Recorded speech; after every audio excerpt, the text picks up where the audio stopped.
เช้าวันที่6เวลาการปฏิบัติ8 โมงเช้าถึง10 โมงเดือนกุมภาปีพุทธศักราช2568ขึ้น9 ค่ำเดือน3ในวันนี้วันที่6ในคอร์สปฏิบัติทำวิปัสสนาภาวนาครั้งที่13ที่วัดอนัตตาวิปัสสนากรรมฐานตำบลว่านรวมอำเภอท่าขี้เหล็กจังหวัดเชียงตุงราชฉานตะวันออกก็จะได้มาบรรยายธรรมะเพื่อการปฏิบัติธรรมะเพื่อการหลุดพ้น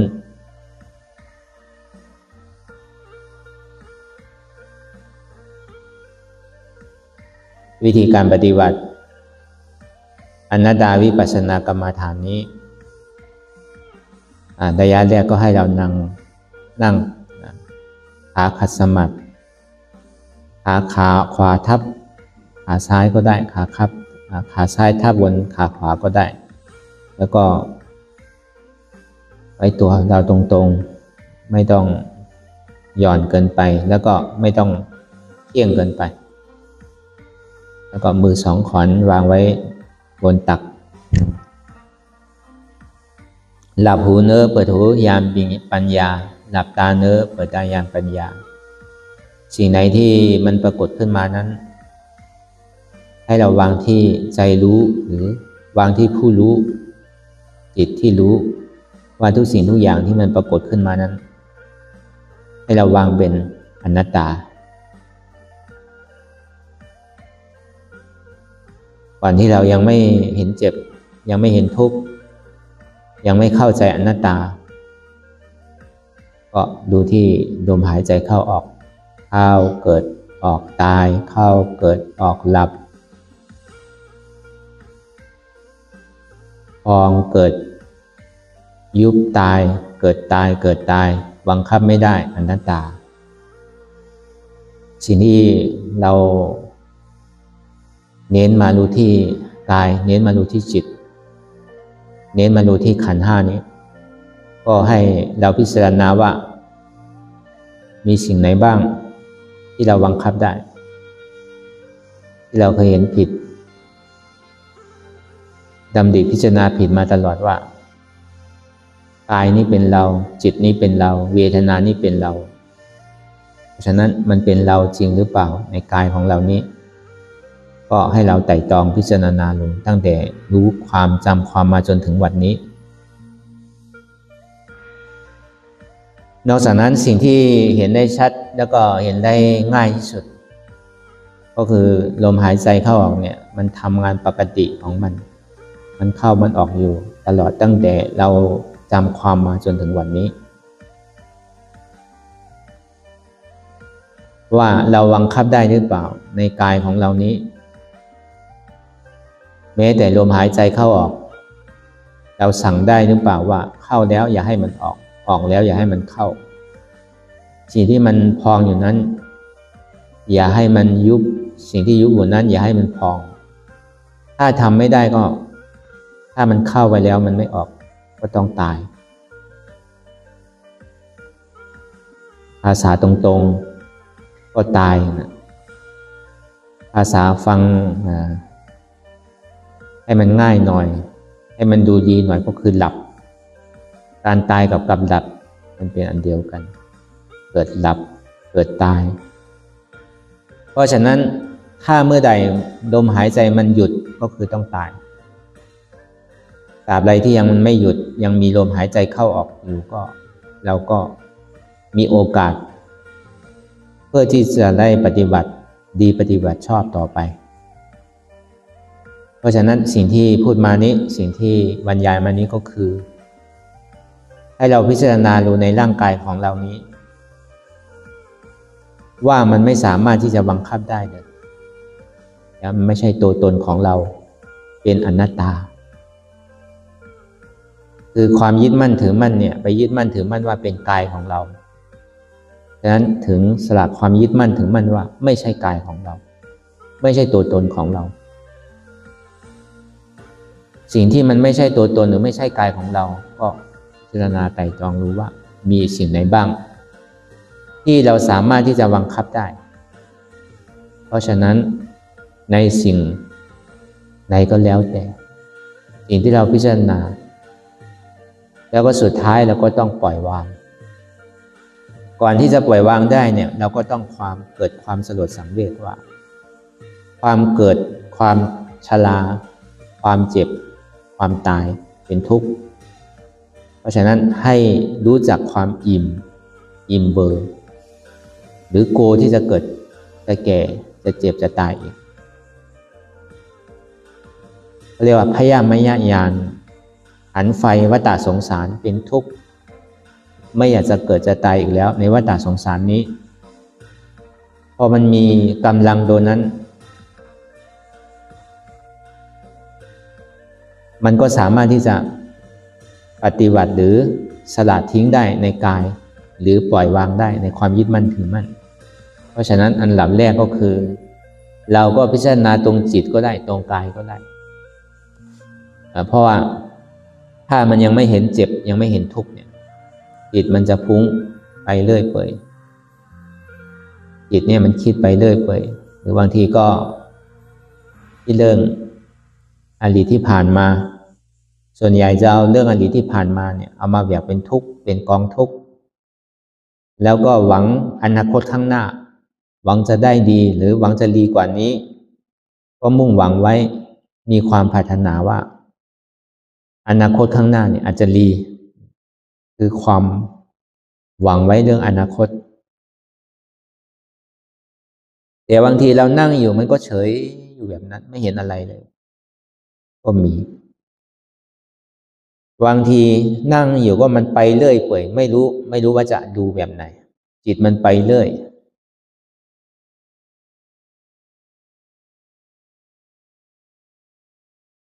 อันนี้มันเป็นปกติของจิตแต่เราควรจะรู้ว่าจิตตอนนี้มันกำลังคิดอะไรอยู่กำลังคิดเรื่องอะไรอยู่ก็อย่างที่บอกว่าสิ่งที่จิตจะคิดได้ก็นอกจากว่าเรื่องอดีตที่ผ่านมาหรือเรื่องอนาคตที่ยังมาไม่ถึงส่วนใหญ่เนี่ยมันจะเป็นลักษณะแบบนี้แต่พอว่ามันคิดเรื่องอดีตที่ผ่านมาเราก็ต้องสอนตัวสอนใจว่าสิ่งที่ผ่านมาก็คือผ่านไปแล้วไม่สามารถที่จะเอากลับขึ้นมาได้เพราะมันก็ผ่านไปเนิ่นนานแล้วไม่ว่าจะเป็นเมื่อบานที่ผ่านมามันก็ผ่านมาแล้วไม่สามารถที่จะย้อนกลับมาเป็นวันนี้ได้หรืออาทิตย์ที่ผ่านมาก็ดีหรือเดือนที่ผ่านมาก็ดีหรือปีที่ผ่านมาก็ดีบางครั้งเนี่ยเอาเรื่องชาติหน้ามาคิดก็ยังมีอันนั้นก็ยิ่งเป็นบ้าไปใหญ่เรื่องที่ผ่านมาก็คือมันจบไปแล้วไม่สามารถที่จะย้อนกลับมาได้เพราะฉะนั้นเราก็ไม่ควรที่จะเอามาคิดแล้วก็ที่มันไม่เป็นประโยชน์แล้วก็พอรู้แล้วก็วางตอนนี้จิตกำลังคิดเรื่องอดีตอยู่นี่ไม่ได้มีผลดีอะไรสักอย่างไม่ได้เป็นประโยชน์อะไรเลยเราก็สามารถที่จะวางได้บ้างถึงว่าไม่วางได้เด็ดขาดไม่น้อยก็มากไม่มากก็น้อยก็น่าจะวางได้บ้างจากที่มันพุ่งไปเยอะมหาศาลก็อาจจะพุ่งปานกลางจากที่จิตมันพุ่งไปปานกลางก็อาจจะพุ่งน้อยๆก็ได้จากที่มันจิตมันยังพุ่งอยู่หลายสิ่งหลายอย่างเนี่ยก็อาจจะพุ่งน้อยลงหรือว่าอาจจะนิ่งก็ได้จากนั้นเรื่องอนาคตที่มายังไม่ถึงตั้งแต่เมื่อวันพรุ่งนี้วันอาทิตย์นี้เดือนหน้านี้ปีหน้าสิ่งที่เราไป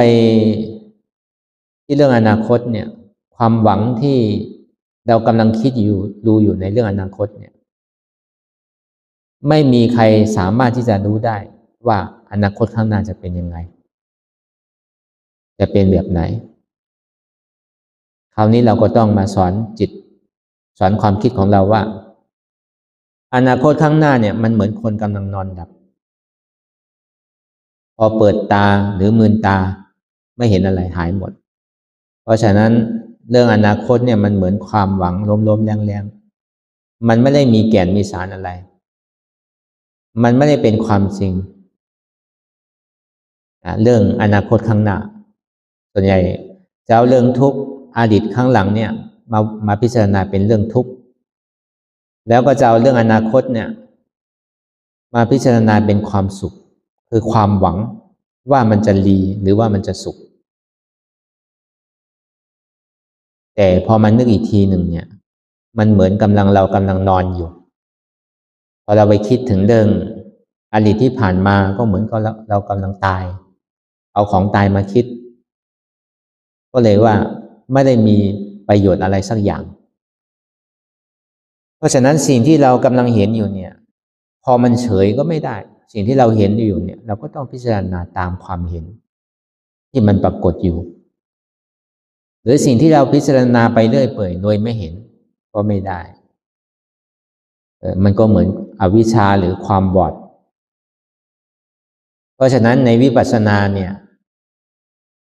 ถ้าจิตฟุ้งซ่านก็ให้รู้ว่าจิตฟุ้งซ่านจิตคิดไปเรื่อยเปื่อยก็ให้รู้ว่าจิตนั้นคิดไปเรื่อยเปื่อยแล้วก็เอาความเห็นถูกต้องหรือสัมมาทิฏฐิสัมมาสังกัปปะเนี่ยพิจารณาไตร่ตรองรู้ว่าสิ่งที่จิตกำลังคิดอยู่เนี่ยมันเป็นยังไงบ้างแล้วมันจะทำยังไงแล้วจะสละยังไงแล้วจะทำให้จิตเนี่ยสงบได้ยังไงที่จริงเนี่ยจิตเนี่ยถ้าจะให้สงบเนี่ยถ้าเราเห็นทุกข์เห็นเจ็บเห็นปวดเนี่ยเดี๋ยวมันก็นิ่งเองเนี่ยเทคนิคที่สำคัญที่สุดสิ่งที่จิตมันพุ่งอยู่เนี่ยมันยังไม่เห็นปวดยังไม่เห็นเจ็บยังไม่เห็นทุกข์มากมันก็เลยพุ่งอยู่ถ้ามันเห็นทุกข์เห็นกูมาแล้วเนี่ยจิตมันนิ่งเองเนี่ยวิธีการปฏิบัติวิปัสสนาอนัตตาวิปัสสนาเนี่ยมันจะทำให้จิตสงบไว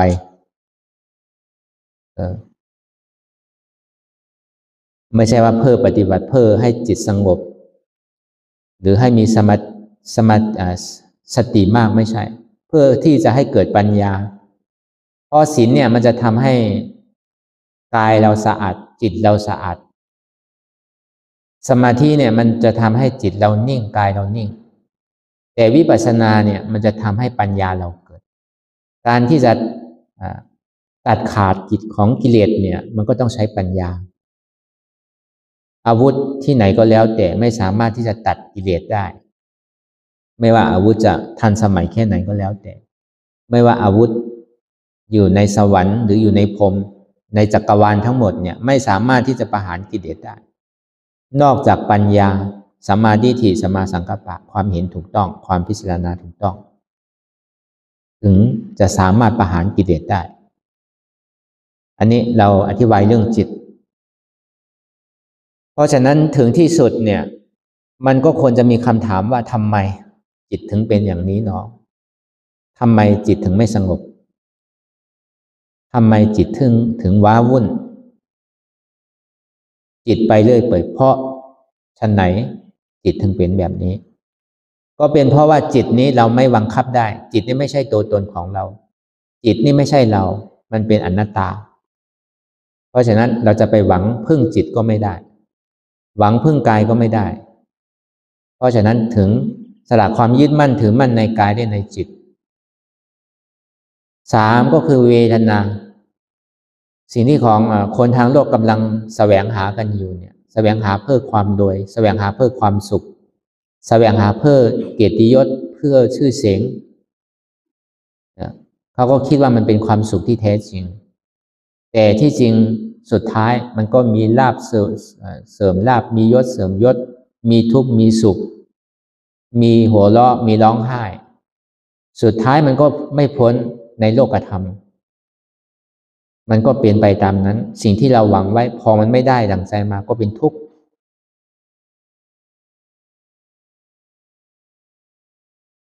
อย่างที่พระพุทธเจ้าเทศไว้ในอริยสัจสี่นั่นนะไม่ได้สิ่งของ ไม่สมหวังสิ่งของที่อยากได้ก็เป็นทุกข์ได้พลาดพลาดจากสิ่งของที่รักที่พอใจก็เป็นทุกข์สุดท้ายมีแต่ทุกข์เท่านั้นที่เกิดขึ้นสุดท้ายมีแต่ทุกข์เท่านั้นที่ตั้งอยู่สุดท้ายมีแต่ทุกข์เท่านั้นที่หลับเกิดขึ้นตั้งอยู่แล้วก็หลับไป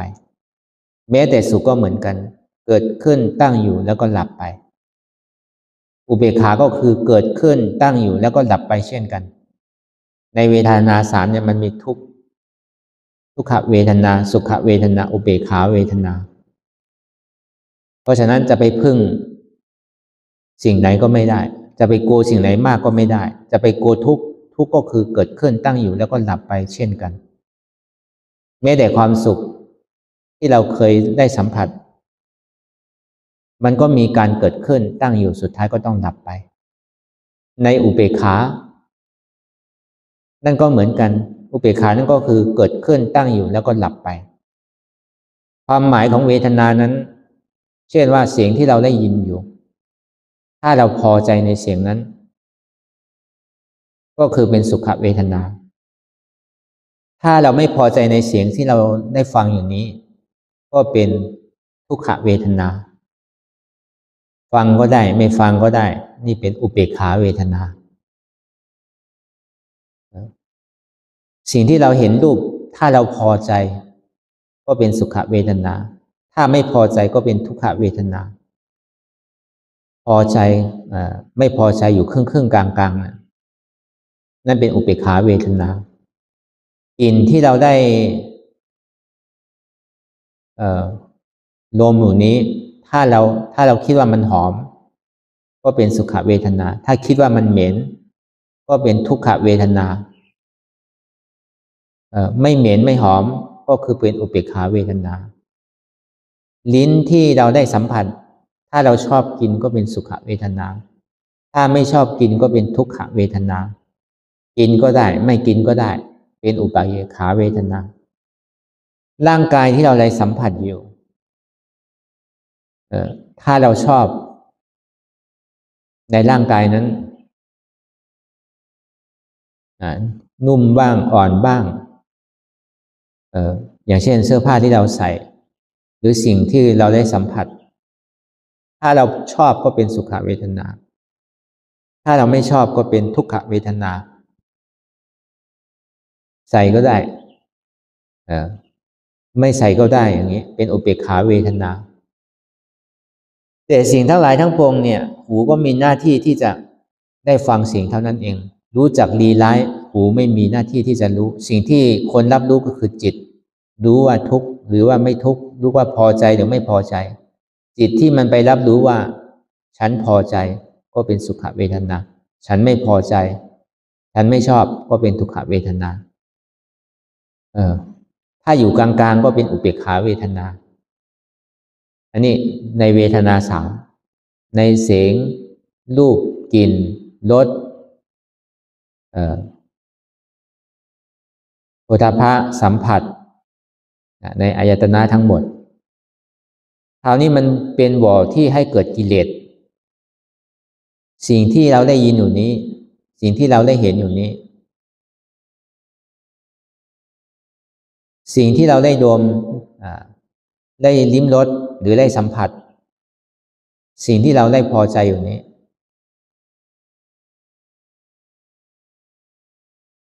สิ่งที่เราชอบก็คือความโลภอย่างเช่นว่าเราชอบเสียงชอบรูปชอบกลิ่นชอบรสชอบรสชอบสัมผัสชอบใจอันนี้ก็เป็นความโลภไม่ชอบเป็นโทสะสิ่งที่ชอบเป็นโลภะสิ่งที่ไม่ชอบเป็นโทสะชอบก็ได้ไม่ชอบก็ได้ก็เป็นมานะเหมือนกันเสียงที่เราได้ยินอยู่นี้ไม่มีเสียงบุคคลเราเขาไม่มีเสียงบุคคลเราเขาเสียงก็คือเสียงอย่างเดียวไม่ได้มีบุคคลเราเขาเป็นอนัตตาการที่จะตัดที่เสียงเนี่ยก็คือให้เราปิดหูอย่าเอาเสียงอดีตที่ผ่านมาหรือเสียงปัจจุบันที่มันกำลังเป็นอยู่ หรืออนาคตที่ยังมาไม่ถึงเสียงนั่นก็คือเสียงอย่างเดียวไม่มีบุคคลเราเขาเป็นอนัตตาในวิธีกัดในวิธีสละเสียงที่เราได้ฟังอยู่รูปที่เราได้เห็นอยู่ไม่มีรูปเขาเราไม่มีสัตว์บุคคลเราเขารูปที่เราได้เห็นอยู่นั้นถ้ามันไม่มีก็ไม่มีการที่ว่าพอใจหรือไม่พอใจชอบหรือว่าไม่ชอบมันก็คือเป็นรูปเป็นนามทั้งสิ้นทั้งหมดทั้งสิ้นมันเป็นบัญญัติเขาหมายมั่นหรือว่าเขาสมมุติบัญญัตินี่ก็เป็นอนัตตาบังคับไม่ได้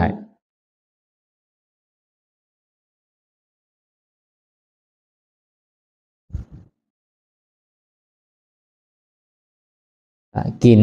ที่เราได้ดมอยู่ก็เหมือนกันมันเป็นสภาวะธาตุลมมันหนึ่งพอมันเกิดขึ้นมันก็ดับไปลิ้นที่เราได้ลิ้มรสไม่ใช่ว่าอยู่เพื่อต้องกินอย่างเดียวกินเพื่อที่จะให้ขันนี้อยู่ต่อไป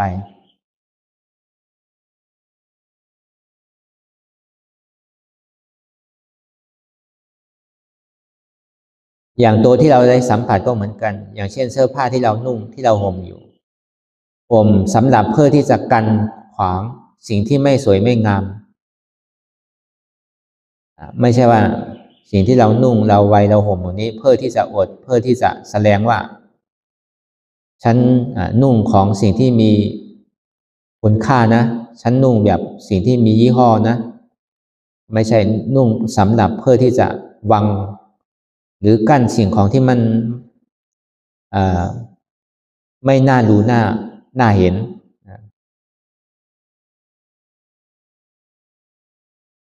คราวนี้จิตที่มันมารับรู้ว่าสิ่งทั้งหลายทั้งปวงเนี่ยมันมีแต่ชอบหรือไม่ชอบหรือกลางจิตที่รู้อยู่ตรงนี้ก็คือเป็นอนัตตาชอบก็ไม่มีไม่ชอบก็ไม่มีเฉยก็ไม่มีทุกสิ่งทุกอย่างไม่สามารถที่จะบังคับได้เป็นอนัตตาที่จริงเนี่ยให้เราปิดหูปิดตาปิดจมูกปิดปากปิดกายแล้วก็เปิดใจอย่างเดียวสิ่งที่เรากำลังหาอยู่เนี่ยให้หาเรียนรู้ที่จิตที่มันกำลังเป็นอยู่ว่าสิ่งทั้งหลายทั้งปวงที่มันปรากฏขึ้นนี้มันจะส่งมาที่ความรู้สึกหรืออารมณ์ความรู้สึกที่มันปรากฏขึ้นนั้นเพราะเจ็บเพราะแสบเพราะปวดที่มันปรากฏขึ้นนั้นมันก็จะส่งมาที่จิตว่าตอนนี้กำลังทุกข์กำลังปวดกำลังร้อนกำลังหนาวอยู่สิ่งที่ปวดสิ่งที่หนาวสิ่งที่ร้อนอยู่เนี่ยมันเป็นทุกข์ที่มันปรากฏขึ้นนี้มันบังคับได้หรือเปล่าไม่ได้เนี่ยคือว่าเป็นเราหรือไม่ใช่เราไม่ใช่เราเป็นอนัตตาอันนี้วิธีถอดถอนวิธีสละความยึดมั่นถือมั่นในขันธ์ห้า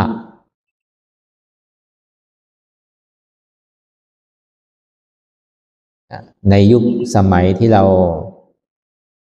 กำลังมีอยู่นี้ในศาสนาพุทธสัมมาสัมพุทธะ2568ก็คือเป็นยุคกลางที่ยังมีพระพุทธเจ้าธรรมธาตุสัมมาสัมพุทธะพระพุทธเจ้าทั้งหมดมี3พระองค์กิเลสสัมมาสัมพุทธะขันธะนิโรธสัมมาสัมพุทธะกิเลสนิโรธสัมมาสัมพุทธะอันนี้เป็นพระพุทธเจ้าที่หนึ่งเหมือนจะเจ้าชายสิทธัตถะออกผนวดในระยะใกล้เวลา6 ปีแล้วก็ประหารกิเลสเมื่อเดือนเป็น15 ค่ำเดือน6ประหารกิเลส 1,500 ตัดขาดสวรรค์ลงก็คือกิเลส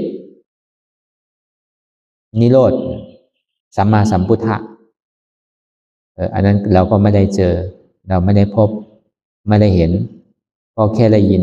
ในหนังสือตำราหรือได้ยินครูบาอาจารย์พ่อแม่ครูบาอาจารย์ได้เทศนาบรรยายมาอันนั้นพระพุทธเจ้าองค์ที่หนึ่ง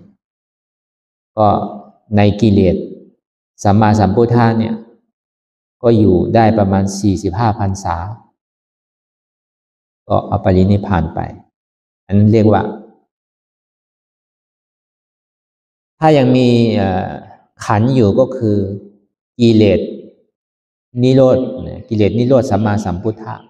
เรียกว่าสัอุปาติเสสนิพพานยังมีขันธ์อยู่แต่ก็เป็นนิพพานที่ปราศจากกิเลสคราวนี้พออายุท่านสัมมาสัมพุทธเจ้าได้80 พรรษา45นี่ก็เดือนเพ็ญ15 ค่ำเดือน6อันนี้ก็เข้าปรินิพพานนี่ว่าขันธานิโรธสัมมาสัมพุทธะอันนี้ก็เราไม่ได้เจอไม่ได้พบไม่มีแล้วพระพุทธเจ้า2 รูป 2 องค์แต่ตอนนี้ที่ยังมีอยู่ก็คือธรรมธาตุสัมมาสัมพุทธะธรรมะแบ่งเป็นอยู่2 ประการธาตุก็คือแบ่งไว้เป็น2 ประการสัมมาสัมพุทธะก็แบ่งไว้เป็น2 ประการเหมือนกันธรรมะก็คือข้อสั่งคำสอนในพระไตรปิฎกในเถรวาทก็คือพระมหากัสสปะสังคายนาในครั้งแรกแล้วก็มารวบรวมในทั้งหมดทำทั้งหมดเนี่ยพระอภิธรรม 42,000 พระธรรมขันธ์พระสูตร 21,000 พระธรรมขันธ์พระวินัย 21,000 พระธรรมขันธ์ธรรมทั้งหลายเนี่ยมีอยู่ 84,000 พระธรรมขันธ์ไม่ได้เกินไม่ได้น้อยลงไม่ได้มากเกินอยู่ 84,000 พระธรรมขันธ์นี่เรียกว่าภายเถรวาทเนี่ยในธรรมคำสั่งสอนของพระพุทธเจ้าก็ยังมีการศึกษา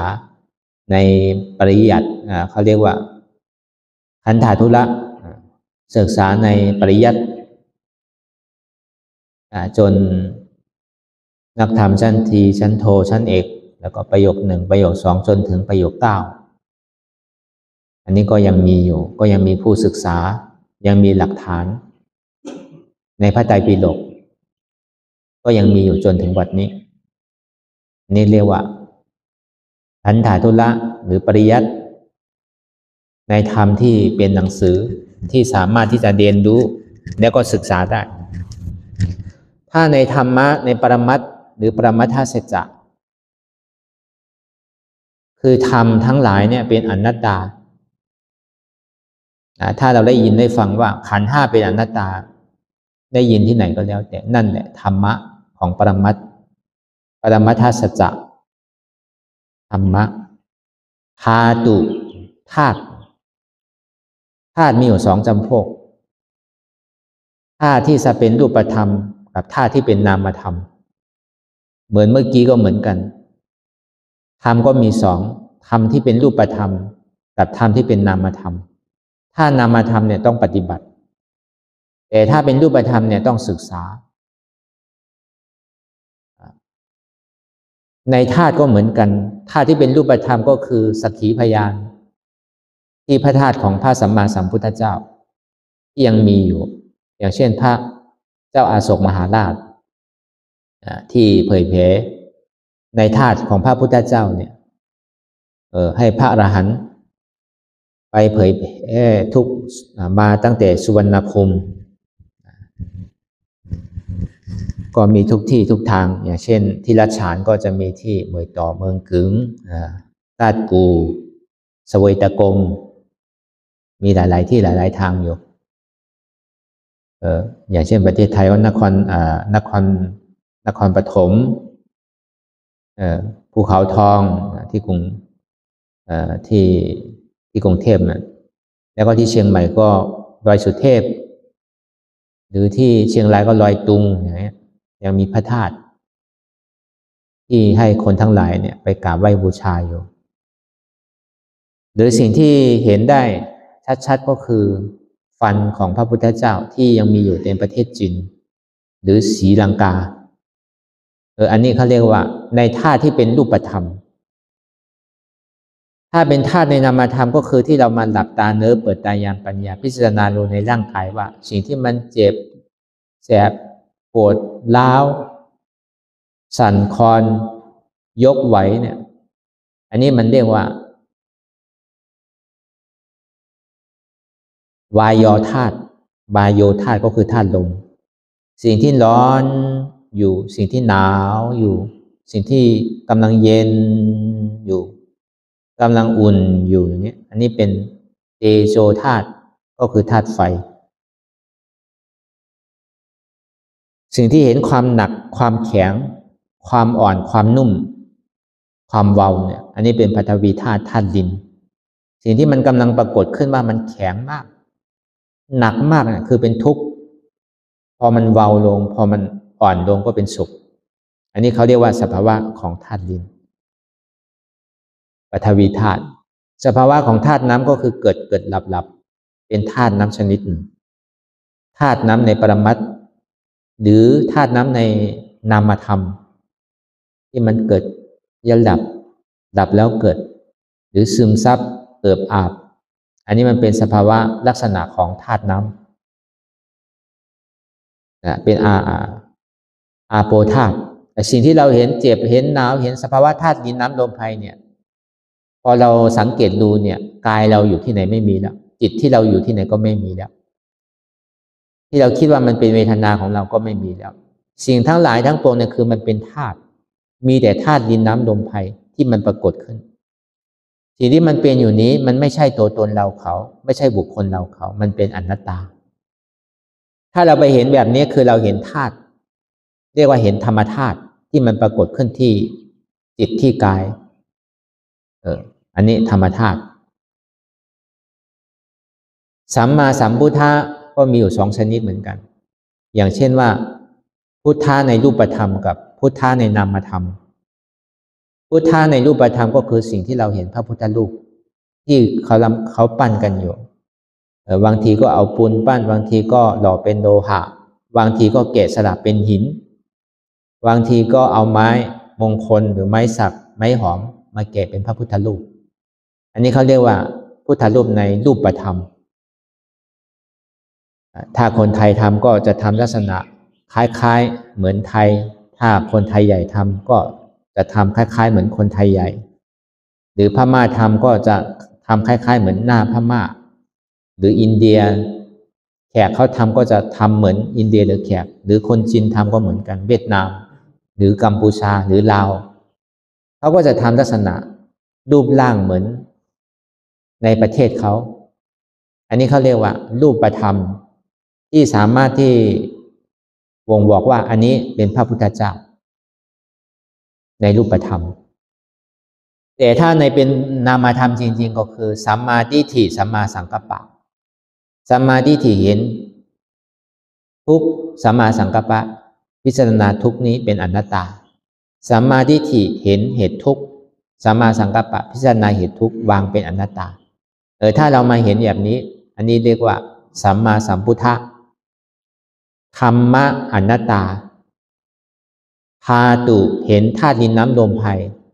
สัมมาสัมพุทธะสัมมาทิฏฐิสัมมาสังกัปปะอันนี้เรามาพบมาปะพระพุทธเจ้าองค์ที่3ที่มันเป็นนามธรรมที่เราสามารถที่จะค้นหาได้ในจิตในกายในขันธ์5ของเรานี้อันนี้ก็กำลังมีอยู่ในพระพุทธเจ้าองค์ที่3ที่เราได้มาปฏิบัติที่ได้มาเห็นที่ได้มาฟังในอนัตตาหรือธาตุดินน้ำลมไฟที่มันปรากฏขึ้นนี้สิ่งที่มันเจ็บมันร้อนมันปวดไม่ใช่เราไม่มีกายไม่มีจิตไม่มีเวทนาทุกสิ่งทุกอย่างมันมีสภาวะธาตุดินน้ำลมไฟเท่านั้นที่มันเกิดดับสืบเนื่องต่อกันไปเรื่อยๆไม่ใช่ว่ามันจะมีเป็นคืบหรือเป็นศอกหรือเป็นวาหรือเป็นกิโลไม่มีมันเกิดดับไปเรื่อยๆในสภาวะรูปธาตุ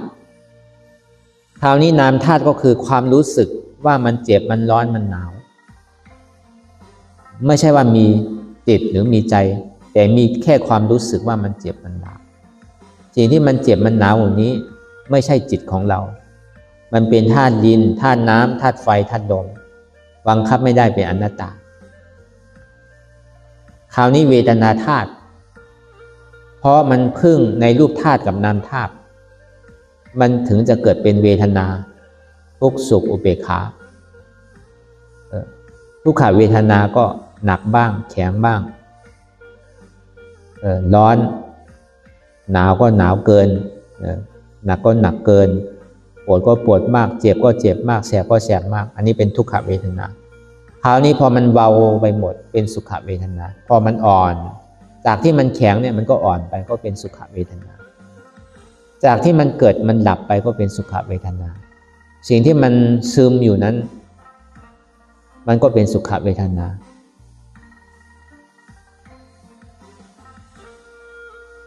นี่มันเกิดจากเวทนาธาตุไม่ใช่ว่าเราเจ็บหรือกูเจ็บมันเป็นเวทนาของธาตุคราวนี้สิ่งที่ควรจะรู้สิ่งที่สามารถที่จะมีความเห็นถูกต้องแล้วก็พิจารณาถูกต้องเนี่ยเขาเรียกว่าธรรมธาตุธรรมะธาตุของธรรมะธาตุดินน้ำลมไฟของธรรมะก็คือความเห็นถูกต้องความพิจารณาตามดีถูกต้องว่าอ๋อสิ่งที่มันปรากฏขึ้นนี้ไม่ใช่กายของเรามันเป็นรูปธาตุไม่ใช่ใจของเรามันเป็นนามธาตุไม่ใช่เจ็บของเรามันเป็นเวทนาธาตุรูปธาตุนามธาตุเวทนาธาตุอันนี้ก็สามารถที่จะสละความยึดมั่นถือมั่นในกายในจิตในใจในเจ็บในเวทนาของเราได้ถ้าเราเอาสภาวะธาตุดินน้ำลมไฟเนี่ยพิจารณาดูในขันธ์ห้าวางเป็นอนัตตาอันนี้ก็เป็นธรรมะเป็นวิธีที่จะปฏิบัติเรียบง่ายแล้วก็ชัดเจนแล้วก็เห็นได้ดีสิ่งที่มันปรากฏขึ้นนี้ไม่ต้องรอเวลาไม่ต้องรอวันพรุ่งนี้วันมะรืนหรือไม่ต้องรออาทิตย์หน้าหรือเดือนหน้าหรือปีหน้าหรือชาติหน้าถ้าเราเห็นถ้าเรารู้ถ้าเรายอมรับได้ณวันนี้ก็จะเห็นวันนี้เลยในธรรมะในพระพุทธเจ้าองค์ที่3นี้ก็จะเห็นชัดเจน